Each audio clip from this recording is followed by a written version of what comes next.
Yesterday was election day in Israel. It's a Middle Eastern nation of almost 8 million people. It's only slightly larger than New Jersey, but the vote was watched around the world. This will determine the makeup of the Israeli parliament called the Knesset. That'll determine who will be Israel's prime minister. It could impact the nation's security, economy, its relationships with other countries in the Middle East and with Western nations, including the U.S. CNN does not have any official estimates of the outcome, but a major Israeli TV channel indicated that Prime Minister Benjamin Netanyahu's party had a one-seat lead over that of his main challenger, Isaac Herzog, while two other TV channels estimated their parties to be neck and neck. Israelis don't vote directly for their prime minister. They choose the parties that ultimately determine the country's leader. You can find a full explainer on Israel's Knesset in Monday's edition of CNN Student News. Guinea, Liberia, and Sierra Leone, three nations in West Africa that have been hardest hit with last year's outbreak of the deadly Ebola virus. Of the estimated 24,300 people who've caught it, almost 10,000 have died. The virus also threatens medical workers, anyone who's been in contact with the body fluids of an Ebola victim. An American healthcare worker who caught Ebola in Sierra Leone is being treated at a National Institutes of Health facility in Maryland. The patient is said to be in critical condition. Several of the worker's colleagues, people who had contact with the sick person, are now being monitored in the U.S. They're not sick, but they've likely been exposed. It's probably the question we got more than any other.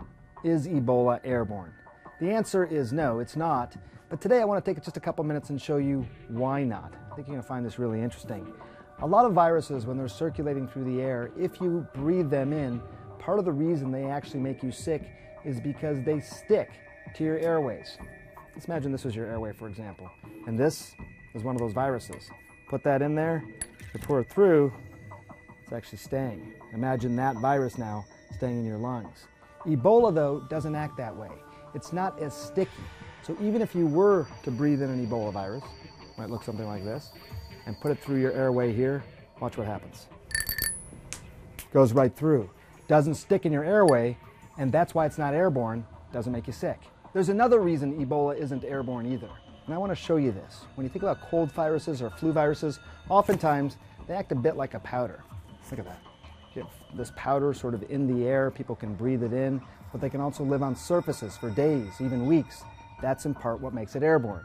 Instead, with Ebola, it's much more like this baseball. You think about a baseball, you could put this in the air as well, but see what's going to happen pretty quickly. It's just going to drop to the ground, and it's not going to get anybody sick. Iraq's history doesn't just go back centuries, it goes back millennia. Historians consider Mesopotamia, which stretched over most of modern-day Iraq, to be the cradle of civilization. But some of the artifacts and ruins that remain have a new enemy, the ISIS terrorist group. It's bulldozing or dynamiting churches, relics, shrines, and mosques. Thousands of years of history wiped out in minutes. Videos of ISIS destroying ancient artifacts have sent shockwaves throughout the world. But just why are they doing it?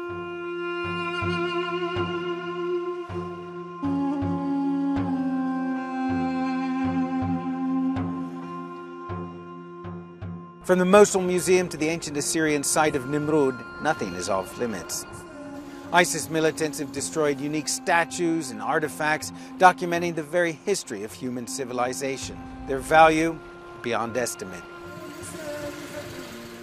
ISIS says God ordered them destroyed because people in the past worshipped these objects instead of God, including the famous winged bulls of Nineveh dating back to 900 BC. It's about eradicating a country's, indeed an entire region's cultural heritage, its past, and perhaps ruining whatever hope people still have in the future.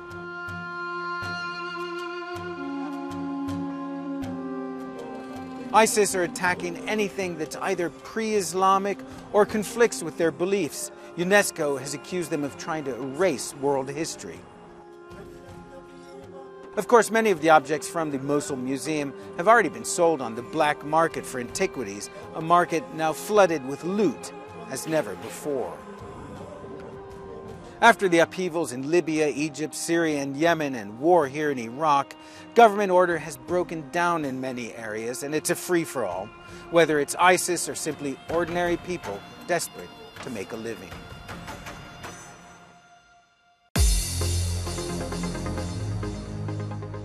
Roll call. We're announcing requests from CNN, StudentNews.com, 3 schools at a time. Mexico is first up today. Hello to our viewers at the Institute of Thomas Jefferson. It's in Querétaro. Texas is the Lone Star State, and the Chargers are electrifying. They're at Boerne Middle School South in Boerne. And from the Silver State, it's the Warriors of Western High School rounding out our roll from Las Vegas, Nevada. Football players at all levels would say linebacker Chris Borland was living the dream. He's 24 years old, had a great rookie season with the San Francisco 49ers, signed a $3 million contract with a $600,000 bonus, and walked away. Borland said that after speaking with concussion researchers, current and former players, and studying the relationship between football and neurodegenerative disease, playing isn't worth the risk to his health. Some retired NFL players who'd suffered concussions have developed memory problems, Alzheimer's disease, depression, or worsening brain disease. In a class action lawsuit settled last year, the NFL agreed to compensate former players and their families for concussion injuries and to cover the cost of medical exams and medical research. Borland said he'd had 2 diagnosed concussions, one from middle school soccer and one from high school football, but that he didn't want to risk any more in the NFL. The league responded, "We respect Chris Borland's decision and wish him all the best. Playing any sport is a personal decision. By any measure, football has never been safer, and we continue to make progress with rule changes, safer tackling techniques at all levels of football, and better equipment, protocols, and medical care for players." Next story. They make some folks feel safer knowing that potential criminals are on camera. They make some folks uneasy as if Big Brother is watching everything they do.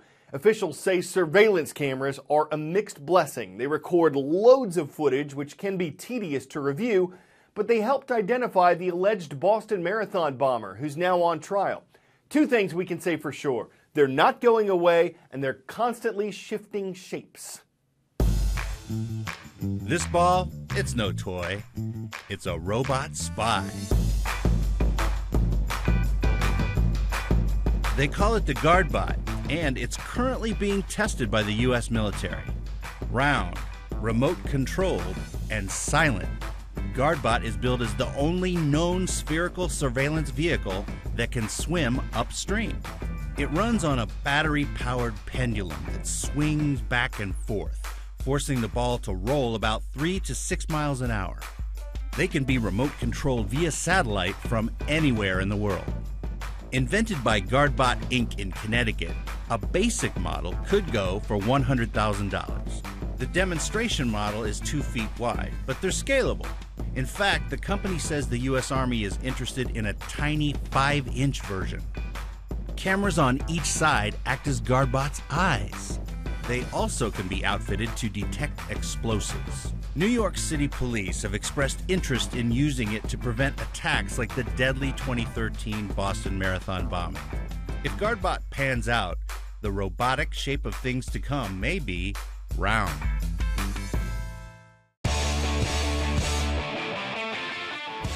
It's a new world record for an event you probably didn't know existed. Highest recorded bird flight from a man-made structure. In this case, the bird is Darshan the eagle. The structure is the Burj Khalifa, the world's tallest building, and the recorder was a camera fastened to the eagle's back. The animal was released from more than 2,700 feet over Dubai. Not much flapping necessary. Darshan seems to effortlessly glide down toward his trainer, who's waiting on the ground and signaling to the bird. It's incredible to watch. But besides the record, why do this?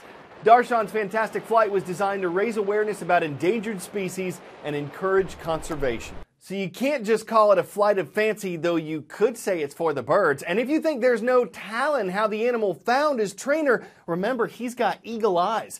While just saying these puns leaves me feeling pretty sore, I'm glad to share them with you. CNN Student News returns tomorrow.